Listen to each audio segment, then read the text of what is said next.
नमस्कार दोस्तों, जय हिंद। आप सभी का बहुत-बहुत स्वागत है। रिजर्वेशन तो अच्छा सोचकर ही दिया गया था, पर जब रिजर्वेशन दिया गया तो मन में ये था कि हम लोग सबको एक पटल पे लाकर छोड़ देंगे कुछ समय बाद।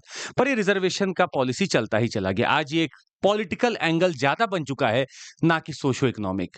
पर रिजर्वेशन के अंदर भी अगर आप झाँकेंगे कि जहाँ पर ओबीसी, एससी, एसटी या जिसको भी रिजर्वेशन दिया गया है, वहाँ पर बहुत सारे कास्ट्स हैं। पर ये रिपोर्ट्स कहती हैं कि ऊपर के ही कुछ 3-4 ऐसे कास्ट्स हैं जो पूरे रिजर्वेशन का लाभ लेकर चले जाते हैं और नीचे तक ये लाभ नहीं पहुंच पाता है। हमारे पास आंकड़े हैं। आंकड़ों के हिसाब से अगर हम आपको तमिलनाडु की बात करें तो वहां 6 डोमिनेंट एससी कम्युनिटीज हैं जो रिजर्वेशन का 80% तक बेनिफिट ले रही हैं।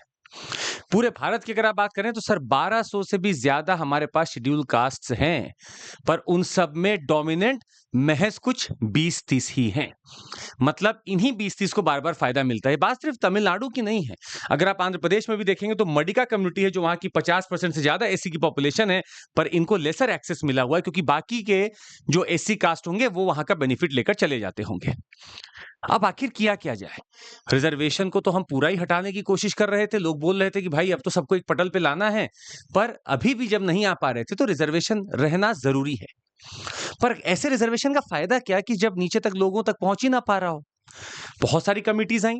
जस्टिस उषा मेहरा कमीशन आया 2007 का। इन्होंने रिकमेंड किया कि एक काम करो, आप इसको एक कैटेगरी मान मानो कि एससी एक कैटेगरी है। एससी में भी बहुत सारी कैटेगरीज हो सकती हैं, एसटी में भी बहुत सारी कैटेगरीज हो सकती हैं और उसको आप रिजर्वेशन दो।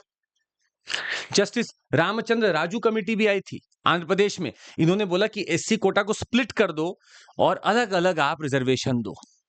तो क्या हम एससी कास्ट को सब कैटेगराइजेशन कर सकते हैं?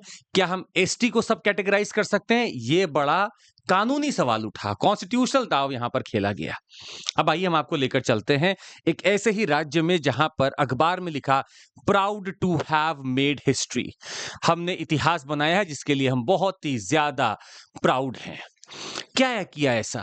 तेलंगाना के राज्य ने एक एक्ट पास किया है जो एससी कैटेगराइजेशन कर रहा है। मतलब तेलंगाना पहला ऐसा राज्य बना है जो कि लॉ द्वारा, विधि द्वारा शेड्यूल कास्ट को सब कैटेगरीज में बांट रहा है, छोटी-छोटी कैटेगरीज में बांट रहा है। तो जितना पूरा आपका रिजर्वेशन था अब वो छोटे-छोटे चंक में बंटकर कैटेगरीज को मिलेगा। समझ में आ रहा नहीं आ रहा? सुनिए सुनिए, अभी हम आपको बताते हैं। जैसे मान लीजिए कि हमारे पास कुछ कास्ट हैं। अब मान लीजिए कि मेरे पास शेड्यूल कास्ट एक्ट आया 2025 का। मैंने क्या किया, 15% रिजर्वेशन है एससी का मेरे पास। हमने 3 ग्रुप बना दिए। ग्रुप 1 1% रिजर्वेशन बस मिलेगा, ग्रुप 2 को 9% मिलेगा, ग्रुप 3 को 5% मिलेगा और जो बचा है बाकी लोग को मिलेगा। हमने 3 ग्रुप बना दिए यहां पर। या हम देखें तो पूरा 15% हो ही गया है।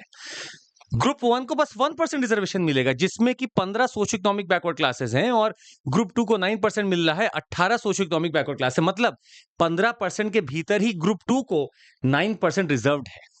इस 15% के भीतर ही रिजर्व्ड है। जैसे मान लीजिए 100 सीट्स आती हैं, 15 एससी की होती हैं। अब उस 15 में तो सबका अधिकार इक्वल हो गया था, पर नहीं, अब क्या होगा? अब 15 में से 9 सीट यहां जाएंगी, 15 में से 1 सीट बस यहां जाएगी, 15 में से 5 सीट बस यहां जाएगी। ये होगा अब रिजर्वेशन का दायरा।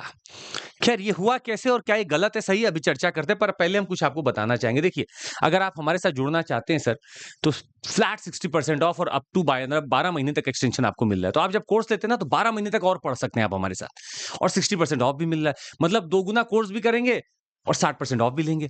सीएमसी कोड पर आपको ये लाभ मिल जाएगा। खैर, हम आपको ये बताना चाह रहे हैं कि इस टॉपिक को हम बोलते हैं reservation with in reservation. Scheduled caste जो लिस्ट में होते हैं उनको डिवाइड कर दिया जाता है और सब कैटेगरीज में, और रिजर्वेशन का क्वांटम चेंज नहीं करते। बस सारी कैटेगरीज को एक परसेंटेज दे देते हैं कि 15 में से 5 आपके पास, 9 आपके पास, 1 आपके पास। इसको हम सब कैटेगराइजेशन कहते हैं। ये बात चालू कहां से हुई?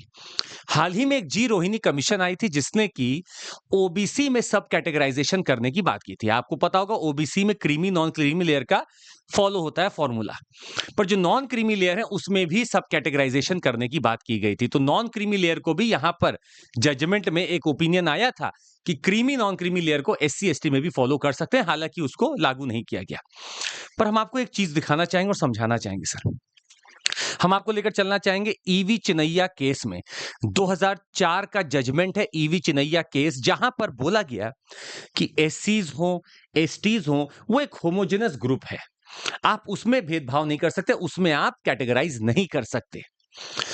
पर 2024 के अगस्त के माह में chief justice of India Chandrachud साहब ने 7 जज कॉन्स्टिट्यूशन बेंच को लीड करते हुए एक जजमेंट सुनाया।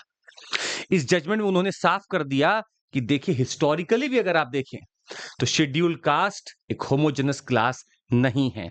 मतलब शेड्यूल कास्ट को आप एक जैसा ही ग्रुप मत मान लो, उसमें भी बहुत ऐसे कास्ट होंगे जो ज्यादा डिप्राइव्ड होंगे, जो ज्यादा सोशो इकोनॉमिक बैकवर्डनेस झेल रहे होंगे।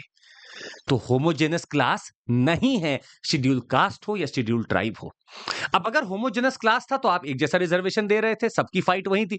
पर अगर अब नॉन होमोजेनस ग्रुप है तो मैं छोटे छोटे उसको कैटेगरीज में बांट सकता हूं। हम आपको एक चीज और बताना चाहेंगे यहीं पे, चलिए समझिएगा। अगर आप इस आइडिया को देखें तो आर्टिकल 341 और आर्टिकल 342 आपको पता होना चाहिए। आर्टिकल 341 में प्रेसिडेंट के पास पावर है कि वो शेड्यूल कास्ट की लिस्ट तैयार करेंगे गवर्नर से पूछताछ करके।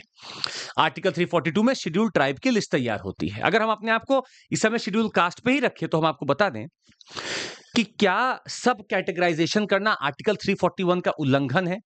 सुप्रीम कोर्ट ने साफ कहा कि नहीं, यह कोई वॉयलेशन नहीं है। क्या शेड्यूल कास्ट में सब कैटेगराइज करना आर्टिकल 14 का उल्लंघन है? क्योंकि लोग तो सवाल उठाएंगे कि सर राइट टू इक्वालिटी है, हम होमोजेनस है तो हम इक्वल ट्रीटमेंट दो हमें। पर सुप्रीम कोर्ट ने यहां भी तय कर दिया चूंकि नॉन होमोजेनस ग्रुप है तो मैं सबका अलग अलग क्लास बना सकता हूं। मैं होमोजेनस ग्रुप में क्लास नहीं बना सकता, पर मैं नॉन होमोजेनस ग्रुप में क्लास बना सकता हूं। तो आर्टिकल 14 का भी यह उल्लंघन नहीं है। और मजेदार बात है सर कि अगर राज्य चाहे तो अपने हिसाब से शेड्यूल कास्ट हो, शेड्यूल ट्राइब हो, अब वो सब कैटेगराइज कर सकते हैं। इससे फायदा क्या होगा कि जो आखिरी तबके में भी, जो लास्ट माइल में भी जो मौजूद होगा, उस तक भी रिजर्वेशन का लाभ पहुंच सकता है। बहुत इंपॉर्टेंट है, ये वॉयलेट नहीं हो रहा है। और आर्टिकल 341 पावर देता है प्रेसिडेंट को लिस्ट बनाने की। हाँ, इस लिस्ट में से कुछ हटाना है, बढ़ाना है, डिलीट करना है, ये पावर फिर पार्लियामेंट के पास होता है। Parliament by law can alter the list. पर लिस्ट तो बनकर तैयार होगी, प्रेसिडेंट उसको बनाते हैं।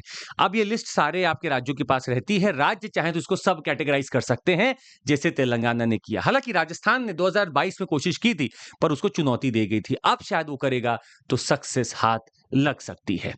तो उम्मीद है आपको समझ में आ गया होगा। हम आपको बता दें, हमारे 2 सब्सक्रिप्शन होते हैं, प्लस और आइकॉनिक। आइकॉनिक में आपको और चीजें मिलती है, जैसे mentorship support, daily answer writing, बहुत कुछ मिलता है। 25 में अगर एग्जाम दे रहे हैं तो आप इस संडे को 9:30 से 11:30 और 2:30 से 4:30 बैठ जाइएगा। एक प्रीलिम्स मॉक टेस्ट होगा आपके लिए। ₹1 में सारा टेस्ट सीरीज हमारा अवेलेबल है, ऐप से डाउनलोड कर लीजिए। हमारा क्रैश कोर्स आपके लिए 9999 में अवेलेबल है। हमारे पास कुछ फ्री कंपाइलेशन सीरीज है जो हम करते रहते हैं, आप डाउनलोड कर सकते हैं। CSAT 2999 में भी अवेलेबल है आपके लिए। That would be all from my side. Thank you so much, take care, Jai Hind.